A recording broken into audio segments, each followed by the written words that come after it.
కాలంలో మన సోదరుడు శ్రీనివాస్ గారు గొలగముడిలో నిద్ర చేసినప్పుడు పక్కన భక్తులు ఆయనకు వివరించిన లీలలు ఈ విధంగా ఉన్నాయి. ఇటీవల ఆరాధన తరువాత ఒక 20 సంవత్సరాల వయసు గల ఒక స్త్రీ నిద్ర చేయడానికి గొలగముడికి వచ్చారు. ఆమెకి అనారోగ్యంగా ఉంది, కొద్దిగా బాధపడుతూ ఉన్నారు. ఆ రోజు నిద్ర చేసిన తర్వాత స్వామి ఆమె కలలో కనపడి, అమ్మ నువ్వు పోకూడని చోటుకు పోయావు, అందుకే ఈ ఇబ్బంది వచ్చింది. 21 రోజులు రావి చెట్టు చుట్టూరు ప్రదక్షిణ చెయ్యమ్మా అని చెప్పారు. ఆమె 14 సంవత్సరాల బాబు చనిపోయి ఉంటే అక్కడికి వెళ్ళిందంట. అక్కడి నుంచి వచ్చినప్పటి నుంచి ఆమెకు అనారోగ్యం అని తెలియజేసింది. తర్వాత స్వామి చెప్పినట్లు 21 రోజులు రావి చెట్టుకు ప్రదక్షిణ చేసి తర్వాత మళ్ళీ నిద్ర చేసింది. ఆ రోజు స్వామి మందిరంలోకి వెళ్ళినట్టుగా కలలో కనపడింది.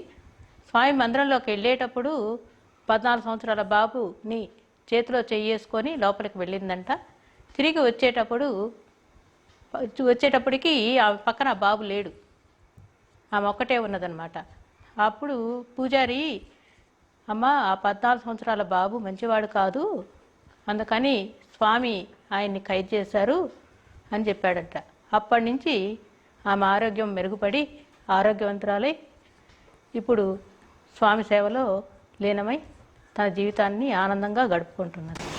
సోదరుడు శ్రీనివాస్ గారు మాకు ఒక లీల పంచుకున్నారు. ఒకతను బైక్లో స్వామి దగ్గరకు వచ్చి నమస్కరించుకొని తిరిగి వెళ్ళేటప్పుడు అతన్ని, మేమిద్దరము మీతో నెల్లూరు దాకా వస్తాము అని చెప్పారు. ముగ్గురు కలిసి వెళ్ళేటప్పుడు మధ్యలో అతను తూగుతూ ఉన్నాడు. ఆ తూగులో అతనికి ఒక కల వచ్చింది. ఆ కలలో స్వామి కనపడ్డాడు. కనపడి, అయ్యా మీలో ఉన్న ముగ్గురులో ఒక అతను గుండం దగ్గర నేను మేస్త్రి కావాలని మొక్కుకున్నాడయ్యా. అతను మేస్త్రి అయితే చాలా కష్టపడతాడు, ఇప్పుడు చేసే పనే చేయమను, అతని శ్రేయస్కరము అని స్వామి చెప్పాడు. అతను వెంటనే మధ్యలో బండి ఆపమని దిగి, మీలో ఎవరు మేస్త్రి కావాలని కోరుకున్నారు గుండం దగ్గర? వెనక అతను నేనే మొక్కున్నాను అన్న తర్వాత, స్వామి ఆ పని వద్దు, మీరు కష్టపడతారు, మీరు ఇప్పుడు చేసే పనే చేయమని చెప్పారు. స్వామి ఎప్పుడూ నిత్యసత్యుడు. వాళ్ళకి స్వామి ఉండంగా భక్తుల కోరికలు, వాళ్ళ సమస్యలు ఎలా తీర్చేవాళ్ళో ఇప్పుడు కూడా అతని భక్తికి మెచ్చి అతని సమస్య తీర్చారు. నమస్కారం. నేడు చాలా సుదినం. నారదుల వారు చెప్పినట్టు, నాహం వసామి వైకుంఠే యోగినాం హృదయేరవై మద్భక్తా యత్ర గాయంతి తత్ర తిష్టామి నారదా. ఈరోజు కలియుగ నారాయణమూర్తి అయిన స్వామివారి దివ్యలీలను విన్నాము. అది మీ అందరితో పంచుకోవడం గర్వంగాను సంతోషంగానూ ఉంది. ఒక స్త్రీ కొంత అనారోగ్యంతో జొన్నవాడ కామాక్షి అమ్మవారిని ఆశ్రయించారు. అక్కడ సాధారణంగా మండలం రోజులు ఉండేవాళ్ళు, అక్కడ వరపడతారు అంటారు మన నెల్లూరు భాషలో. ఆమె అక్కడ స్నానం చేసి ప్రదక్షిణ చేసి అక్కడ వరపడతారనమాట అనారోగ్యంగా ఉండేవాళ్ళు. అట్లా ఆమె మండలం రోజులు దీక్ష చేసిన తర్వాత అమ్మవారు కల్లో కనిపించి, అమ్మ నారాయణమూర్తిని సేవించు, నేను కొంత తీర్చగలిగాను కానీ సర్వసమర్థుడు సర్వశక్తిమంతుడు అయిన నారాయణమూర్తి తప్పకుండా పూర్తిగా నీకు కాపాడుతాడు, నువ్వు ఆయన్ని ఆశ్రయించు అని చెప్పి. అమ్మ అంత మాత్రానికి ఇన్ని రోజులు నిన్ను సేవించాను కదా, నువ్వు పూర్తిగా ఎందుకు తీసేయలేవు అని అడిగి, ఆమె అడగగానే, లేదమ్మా నారాయణమూర్తిగా ఆయన శక్తి మాత్రమే నిన్ను తొందరగా కాపాడగలదు అని చెప్పగానే, అమ్మ నేను ఇప్పుడు ఆ రూపంలో ఎక్కడ ఎతికేది అని ఈమె అడిగారు. ఈమె చాలా తెలివైన ఆమె అయి ఉంటుంది ఖచ్చితంగా. ఆమె లోతైన తర్కం గలది, కాకపోతే అమ్మవారిని అలా ప్రశ్నించి ఉండలేదు. ఆమె అడిగిన ప్రశ్నకు, అమ్మ గొలగముడిలో కదా నారాయణమూర్తి ఉండేది అని చెప్పింది. ఆమె వచ్చి గొలగముడికి రాగానే ఆమె పూర్తి ఆరోగ్యవంతురాలైంది. అది ఎప్పుడో జరిగింది కాదు, ఇటీవల జరిగిన అద్భుత లీలను చూస్తుంటే స్వామి కలియుగ నారాయణమూర్తి అని వేరే ఏమీ చెప్పబడలేదు. ఓం నారాయణ ఆది నారాయణ. స్వామి తత్వ ప్రకాశిక అయిన మన జ్ఞాన విపంచ నుండి 4 లైన్లు నేను మీతో పంచుకోవాలనుకుంటున్నాను. దేవుడు ఈ భూమి మీదకు పంపింది మన బ్రతుకు మనం బ్రతకడానికి కాదు, మన పొట్ట మనం నింపుకోవడానికి మాత్రమే కాదు, నలుగురికి సహాయం చేయడానికి. మనకున్నదే 10,000, దాన్నే అందరితో పంచుకుందాం అన్నట్లుండేది స్వామి జీవితం. స్వామి ఆకలైన వారికి అన్నం పెట్టయ్యా, ఆపదలో ఉన్న వారిని ఆదుకోవయ్యా అని చెప్పిన సాధారణ భాషను ఇంత ఉన్నతంగా జీవిత సందేశంగా రాసుకున్నాం.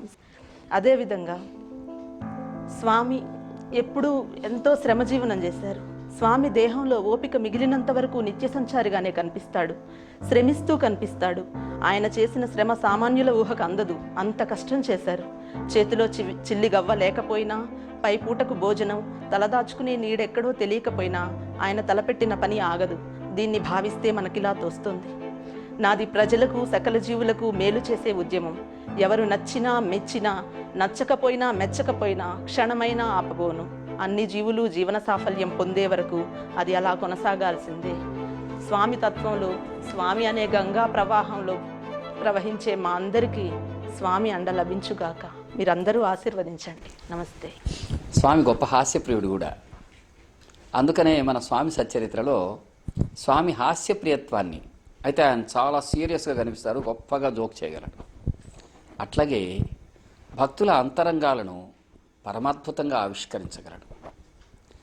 అద్భుతమైన కళాశీలుడు, జీవన కళా నిపుణుడు, ప్రబోధకరమైనటువంటి జీవితాన్ని ప్రపంచానికి అందించిన వారు వెంకయ్య స్వామి వారు. మొట్టమొదట అవధూతమూర్తిగా గుర్తించిన మాస్టర్ గారు బహుముఖమైన ఆయనలో ఉండే దివ్యత్వాన్ని గుర్తించారు. ఆయన దయామృతమే మన భావ అమృతమై మానవాళికి అందాలనే ప్రయత్నంలో వివిధ రకాలుగా మనం చేస్తున్న కృషిలో ఈరోజు మరొక చిన్న ప్రయత్నం.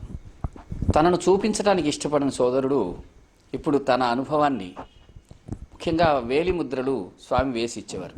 అవి ఎందుకు ఇచ్చేవారో మీకు తెలుసు. భక్తుడు, ఒక ఆర్తుడు, ఒక అన్నార్తుడు, రోగగ్రస్తుడు, ఆర్తుడు, జిజ్ఞాసువు, అర్థార్థి, మరెవరైనా అనవచ్చును, స్వామిని ఆశ్రయిస్తే స్వామి ఏం చేస్తారు? అతడికి ఒక పరిష్కారం చెబుతారు. ఆ పరిష్కారంలో చాలాసార్లు కొంతకాలం తమ సాన్నిధ్యంలో, తపో సాన్నిధ్యంలో ఉండమంటం అయి ఉండేది. అట్లా ఉండటం వాళ్ళకి వీలుండదు. వాళ్ళు పల్లెజనుడు, ఇంట్లో గొర్రెనో బర్రెనో చూసుకోవాలి, పాడి పంట పొలాన్ని చూసుకోవాలి, ఉండే కొద్దిపాటి పొలంలో తామే శ్రమ చేసుకోవాలి. కాబట్టి వాళ్ళకి రెక్కాడితే కానీ డొక్కాడదు. అందుకని వాళ్ళ కష్టానికి అటువంటి వాళ్లకు చెప్పిన పరిష్కారమే చిన్ముద్ర. స్వామి తమ వేలి ముద్రలు కాగితాల మీద వేసి, అవి వైట్ పేపర్ కావచ్చు, న్యూస్ పేపర్ కావచ్చు, వేసి వాళ్లకు అభయవర ప్రదానంలాగా ఇచ్చేవారు. చైతన్యవంతమైన స్వామి తపస్సు ఆ భక్తుల్ని కాపాడటం ప్రత్యక్షంగా జరిగింది. అటువంటి వేలి ముద్రలు విస్తారంగా వేసేవారు ఆయన. అజ్ఞానమే సహజగుణమైన మన సమాజం వాటిని చాలా వరకు పోగొట్టుకుంది. దెబ్బల్లో వేసేశారు, బుట్టలు అలుకున్నారు, పుస్తకాలకు అట్టలేసుకున్నారు, గంపలెత్తి దెబ్బలో పోసామని చెప్పారు. మొత్తం మీద సమస్త మానవాళికి మేలు చేసేటువంటి అవ్యాజ వరప్రసాదమైన చిన్ముద్రలు చాలా వరకు మన సమాజం, స్వామి భక్త సమాజం నష్టపోయింది. అటువంటి వాటి గురించి కలిగి ఉండడం ఆయన అనుగ్రహానికి గుర్తుగా భక్తులు భావిస్తారు. అటువంటివి మనం ఇంతకుముందు చాలా విన్నాం. అటువంటిదే ఒక స్వానుభవాన్ని సోదరుడు ఇప్పుడు మనతో పంచుకుంటాడు. నా పేరు శ్రీనివాస. నేను గొలగముడిలో చాలా రోజులు స్వామిని దర్శించుకుని వచ్చేవాడిని.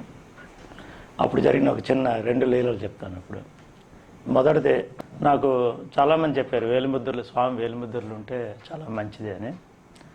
నేను ఒక పెద్ద ఆవిడని, అక్కడ ఉన్న పెద్ద ఆవిడని అడిగాను, అమ్మా మీకు తెలిసిన వాళ్ళు ఉన్నారు కదా స్వామి సంస్థానంలో, వాళ్ళ దగ్గర వేలిముద్రలు ఉన్నాయని నాకు తెలుసు, మీరు అడిగి మీరు ఒక కాపీ జెరాక్స్ తీసుకుని నాకు ఒక కాపీ ఇవ్వండి, ఇద్దరం ఉంచుకుందాం, అది మంచిది.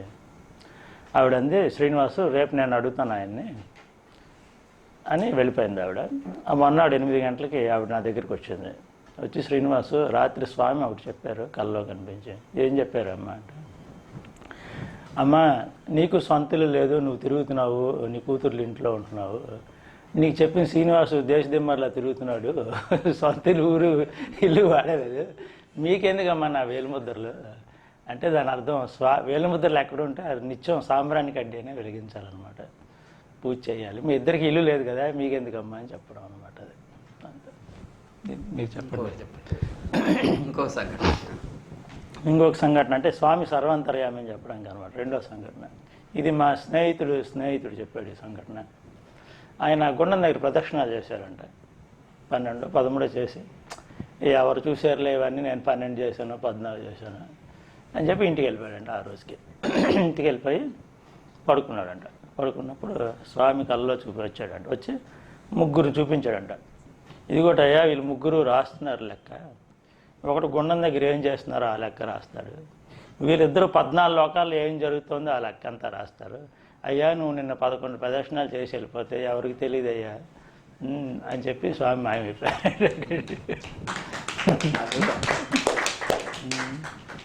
ఇప్పుడు మీరు విన్నారు కదా శ్రీనివాస్ చెప్పింది. మొదటి దాంట్లో హాస్యం ఎక్కడుంది అంటారేమో. వీళ్ళేమో ముద్రలు కావాలనుకున్నారు. ఈయన గారు ఒక పెద్ద ఆవిడని అడిగారు. ఆ అనుకోవటంలో ముద్రలుంటే మనకేదో మేలు జరుగుతుంది అనే భావం. నిజమే, ముద్రలు ఎక్కడ ఉండాలా? భక్తిస్ఫోరకమైన హృదయంలో ఉండాలి. అంటే అక్కడ స్వామి చెప్పిన ఇల్లు అంటే ఆయన భక్తిస్ఫోరకమైన చిన్ముద్రలను ధరించగలిగినటువంటి పావన స్థలం అని భావం. అంటే ఆయన ఏమన్నారు? బాహ్యమైన ఇల్లే కాదు, మీరు ఎక్కడున్నారో అదంతా నా స్థలమే, కాబట్టి నేను మీతో ఉన్నాను కనుక ప్రత్యేకంగా అవి అవసరమా అన్నట్టు ఆయన జోక్ చేసినట్టు కూడా మనం దీన్ని అర్థం చేసుకోవచ్చు. ఎందుకంటే వీళ్ళిద్దరూ మంచి భక్తులు, స్వామిని నమ్ముకున్నవాళ్ళు. కాబట్టి స్వామి అనుగ్రహ ప్రసాదం అట్లా లభించి ఉండవచ్చు.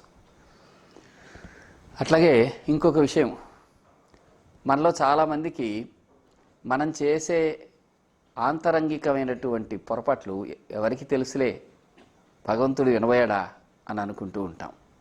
కానీ పరమాత్ముడికి తెలుసని, అవి విస్మరించటం కుదరదని ఆ లీల చెబుతుంది రెండో మిత్రుడిది ఆ 14 ప్రదర్శన సంగతి. అయితే ఒకసారి ఒక కుర్రవాడు వచ్చాడు. ఇది సచ్చరిత్రలో మనం విస్తారంగా రాసుకున్నాం. ఆ కుర్రవాడి పరిస్థితి సమస్య ఏంటంటే అతడికి రామనామ రాయటం ఇష్టం. రాస్తుంటాడు. ఈ పల్లెటూళ్ళలో జనాలకు ఒక అభిప్రాయం కన్నా ఎక్కిందో ఇంకా అది చెప్పడానికే వీలుండదు, అట్లా ఉంటారు. అంటే అది ఎలా ఉంటుందంటే జ్ఞానం కంటే అజ్ఞానం చాలా బలంగా ఉంటుంది. ఈరోజు లభించిన ఒక స్వామి లీలలో ఒక ఆవిడికి ఎవరో చెప్పారట, నీ కన్నా పిల్లలు పుట్టాలంటే మట్టిలో నేల మీద అన్నం వడ్డించుకొని పొడుకొని నోటితో తినాలి అని. అది ఏమిటో ఎలాగో మనకేం తెలియదు. పాపం ఆ తల్లి అట్ట తిన్నా, సాధారణంగా అది చాలా అనారోగ్యకరమైన పరిస్థితి, తిని చూసినా బిడ్డలు పుట్టలే. అంత అనన్యమైన సంసిద్ధత కలిగిన ఆమె స్వామిని ఆశ్రయించి తల్లి అయింది. అది గొప్ప విషయం. అంత సంసిద్ధత, అంత బాధ, అంత వ్యథ, ఎంత కష్టమో ఊహించండి. అట్లాగే ఒకసారి రామనామం చేసే కుర్రవాడు రామనామం రాస్తుంటాడనమాట. ఒక పల్లెటూరులో ఉన్నాడు. అతను రామనామం రాస్తుంటే ఊళ్ళో వాళ్ళు అందరూ మొట్టమొదటి పట్టించుకోకుండా తర్వాత పట్టించుకున్నారు. చివరికి అదేదో పెద్ద చెడ్డ పని అయినట్టు ఊర్లో వాళ్ళందరూ ఇంట్లో వాళ్ళని అడిగారు. ఇంట్లో వాళ్ళందరూ తల్లిదండ్రులు పిల్లవాడిని అప్పుడప్పుడు అడుగుతూ వచ్చారు. అతను రాస్తూనే ఉన్నాడు. అదేం తప్పు పని కాదు, తనకు సంతోషం ఉంది. ఎట్లయినా సరే రామకోటి పూర్తి చేయాలనుకున్నాడు. రాస్తున్న తర్వాత ఒకరోజు వాళ్ళ అమ్మ ఆకులు అన్నం పెట్టి అప్పుడు అడిగారు, ఓ అరే అబ్బాయి, ఈ అన్నం మేము తినాలనుకుంటే నువ్వు రామనామం మానేయాలి.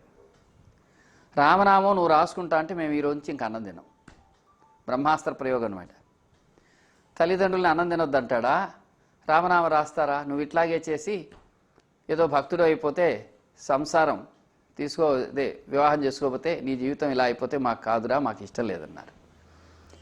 సరే ఏం చేయాలో తోచక ఆ కుర్రవాడు వెంకయ్య స్వామిని కలిశాడు. అప్పుడు అతను ఎంత రాశాడో లెక్క పెట్టుకోలేదు. అప్పుడు ఆయన అన్నాడు, 3 లక్షలే కదయ్యా. రాసిన వాడికి తెలియని లెక్క కోట్లు మణులు పడగలు చెప్పిన వెంకయ్య స్వామికి విస్పష్టంగా తెలుసు. ఇంటికి వెళ్ళి లెక్క పెట్టుకుంటే అది అంతే ఉంది. అప్పుడు ఆయన అన్నారు, రాయాలనేది మంచి పనే కావచ్చు, నీకు ఇబ్బంది వచ్చినప్పుడు నామం రాయటం మంచిదే. ఒకవేళ దాంట్లో ఏదైనా ఇబ్బంది వస్తే నామం చేయటం ప్రశస్తం. నామము చేయటం శ్రేష్టమా, రాయటం శ్రేష్టం అంటే చేయటం శ్రేష్టం. నామాన్ని అనన్యంగా చేస్తే నామం అంటే జ్ఞానం ఇచ్చేది. దేని గురించిన జ్ఞానము? నువ్వు ఏ నామం చేస్తావో దాని గురించిన జ్ఞానం, భగవంతుడి గురించిన జ్ఞానం, పరమాత్ముడి గురించిన జ్ఞానం, విశ్వవ్యాప్తమైన పరమాత్ముడి అవతార కళ్యాణ గుణాలను అనుభూతం చేసే జ్ఞానం, భగవంతుడి దయను తెలియజేసే జ్ఞానం. ఇటువంటి జ్ఞానాన్ని పొందే అర్హతను, జ్ఞానాన్ని ప్రసాదించగలిగిన సామర్థ్యం నామానికి ఉందని భావం. అందుకని నామం చేస్తే సరిపోదా అన్నారు ఆయన. అంటే అర్థం ఏమిటి? భగవన్ నామం చేయటం రాయటం కంటే శ్రేష్టం అని వెంకయ్య స్వామి చెప్పి ఆ పిల్లవాడి సమస్యను నివృత్తం చేశారు. అందుచేత మనం ఎప్పుడైనా సరే మూఢాచార పరాయణత్వం కంటే సదాచారం అంటే అర్థం ఏంటంటే మహాత్ములు చెప్పింది. మహాత్ముల ఆచరణే మనకు మార్గదర్శకం కావాలి. సమస్త మానవ జీవన వ్యథలకు సంశయాలకు సమాధానం ఈ విధంగా మహాపురుషుల జీవితాల్లో లభిస్తాయి. ఈ విధంగా అవిచ్ఛిన్నమైన గంగా ప్రవాహంలాగా, జీవధారలాగా, కృపా విశేషంలాగా, సంధ్యకాలపుట ఆకాశంలో సహజ వర్ణాల్లాగా, ఉషోదయపు చల్లటి పిల్లగాలులాగా స్వామి లీలలు అనితరంగా లభిస్తూనే ఉన్నాయి. మానవాళికి ఎప్పటికీ లభిస్తూనే ఉంటాయి. ఆ కరుణాసింధువైన పరమాత్ముడికి శ్రీ సాయిబాబా రూపంలోనూ వెంకయ్య స్వామి రూపంలోనూ కృతజ్ఞతలు అర్పిస్తూ, మాస్టారికి ప్రణమిస్తూ, మీ రూపంలో ఉండే సర్వసాక్షికి మరొక్క నమస్కారంతో మనం ఈ పావనమైన సత్సంగానికి స్వస్తి చెప్పుకుంటూ, సహకరించిన ప్రతి వారికి సమస్త శుభాలు స్వామి దయ వల్ల లభించాలని ఆశిస్తూ అభిలషిస్తూ సెలవు తీసుకుంటున్నాను.